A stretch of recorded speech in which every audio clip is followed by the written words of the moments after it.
সত্যি বন্ধুরা, মায়ের কিন্তু একটা যে আগমন বার্তা রূপ হয় সেটা সত্যি একটা আকর্ষণীয়। মানে দুর্গাপূজার টাইমে একটা প্রকৃতিটা অন্যরকমই লাগে, কি তাই তো?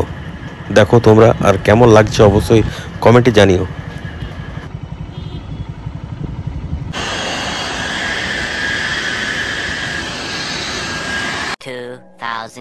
তো বন্ধুরা, তোমাদেরকে একটা জিনিস দেখাবো, জিনিসটা দেখো, তারপর তোমরা বলবে যে কেমন লেগেছে। অবশ্যই এই দেখো, ওয়াও, চাঁদটা ঢাকা পড়ে গেল যা।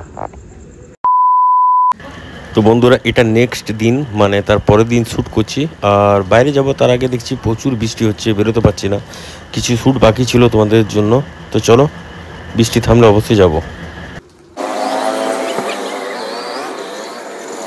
বৃষ্টি পড়ছিল, তার জন্য এখন চলে দাঁড়িয়ে আছি। আর অবশ্যই চাইবো যে পুজোর 4টে দিন যেন বৃষ্টি না হয়, এটা তোমরাও চাইবে। আর অবশ্যই মায়ের কাছে চাইবো যেন পুজোর 4টে দিন সবার ভালো করে পার হয়। তো চলো, তোমরা সঙ্গে থাকো আর দেখতে থাকো। আর পুজোর 4টে দিনে যে ভিডিও আসবে সেগুলি কেউ মিস করো না, ওকে? তার জন্য চ্যানেলটা অবশ্যই সাবস্ক্রাইব। পুজোর আগে বৃষ্টি ভাই ভাল লাগে না, একদমই ভাল লাগে না পুজোর সময় বৃষ্টি।